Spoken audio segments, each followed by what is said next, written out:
The Nuggets and Avalanche are finally coming back to TV. For most Coloradans, this is your Denver Sports Daily for February 5th. The biggest stories, the latest news. It's Denver Sports Daily. After nearly 6 years, Altitude and Comcast have finally come to an agreement to broadcast Nuggets and Avalanche games. Since August 31st, 2019, the Nuggets and Avs were blacked out due to KSE and Comcast deal not being renewed. But now we can finally rejoice. You can watch them if you have Comcast. At the time of the blackout, nearly 92% of cable subscribers in the market used Comcast. So that was huge. Almost nobody in the Denver area could watch the Nuggets and Avalanche on their own home team, on their own screen. Their own home teams they couldn't watch on their own home screen. Now, the announcement came yesterday during a press conference at 10 a.m. Thank you, Mel, in the comments, by the way, for telling me about this. It was during my show that the press conference happened. So thank you for coming in and letting me know about that. But this is the first time that the Avs game last night was on television in the market in 6 years. That game was last night in that Vancouver, Colorado game. And we'll get into more a little bit about that later. But Kevin Demoff is a person to thank for this. He took over KSE less than a year ago, and he made it clear right away that this was his main priority, and it was at least one of his, and he proved that it was his main priority. Less than a year into his job, he made it happen.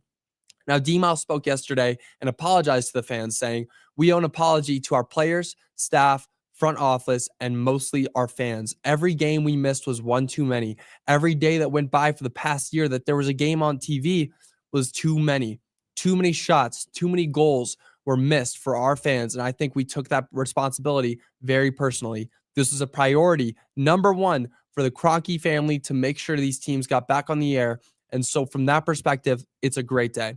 It really is a great day. Now most Coloradans can finally watch the teams that they loved, and it really was a shame that you couldn't watch the Avalanche or the Nuggets in their championship seasons or after the championship seasons, but there's no more reason to be upset about it. You can finally watch it. You can finally go out there. Games like Colorado versus Vancouver last night, you can watch it. Tonight, Nuggets versus Pelicans, you can watch it. Moving into that, it is a Nuggets game day. Tonight, the Nuggets are taking on the Pelicans in their second matchup of their mini series. Last time these teams played on Monday, the Nuggets came away with a 125-113, handled them easily. That was off the back of Nikola Jokic triple-double, another one of those, and Michael Porter Jr.'s 36 points and 7 threes. Great play from him.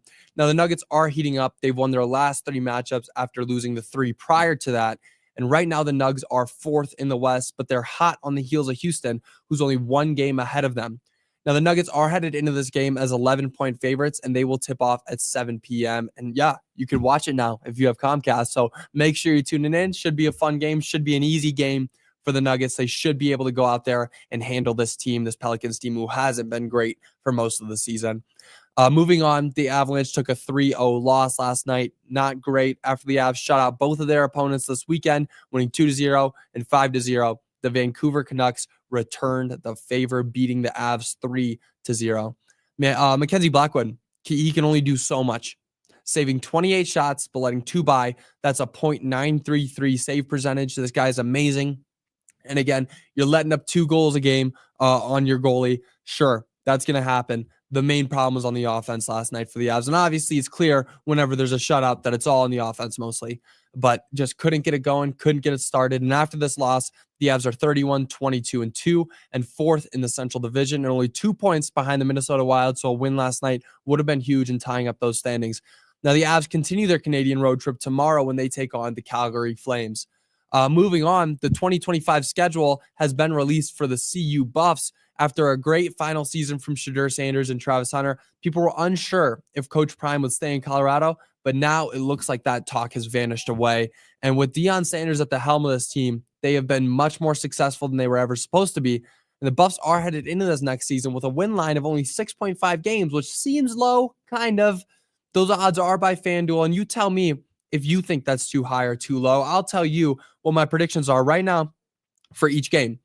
Week 1, they take on Georgia Tech. That's a W. Week 2, Delaware, W. Week 3 at Houston, W. Week 4 could go either way. That's against Wyoming. That's a W for the Buffs. Week 5 against BYU, I see that being their first loss of the season. Week 6 at TCU, that's going to be a W. Then you head into week 7 at Iowa State. That one will most likely be a loss. And then you get a week 8 bye week. That you're going into the first bye week of the season with a record of 5-2. That's pretty good. You're looking good right there as a Buffs fan. And then week 9 at Utah, coming off the bye week, that's an L. Week 10, Arizona, W. Week 11 at West Virginia, W. And then week 12 with your second bye week, that's a record of 7-3. So I've already got them beating that preseason line of 6.5 games. I got them beating that. But then you go week 13, Arizona State. I think that's a loss. And then the final week of the season, they're traveling to Kansas State. And I do have them losing that game, ending the season with a record of 7-5. So I said right at the beginning of the segment, 6.5 games was a little bit low, I think. In retrospect, kind of, if you had Shadur Sanders and you had Travis Hunter and a lot of those great players, you could win over 6.5 games. You could blow that out 8-9 games. I see this next season as a 7-5 season. The Buffs are going to be good. They're going to be solid. They're obviously rebuilding, but going into a new season, you got to look at who you lost. You lost a lot of great players. The Buffs lost their best players.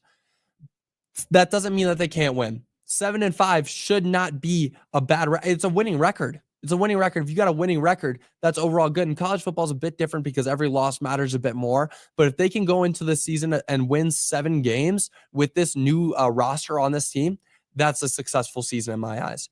Now that's going to do it for your Denver Sports Daily. We'll be back with you guys again tomorrow, hopefully recapping a Nuggets win and then previewing that next Avalanche game. And then tomorrow's a big day.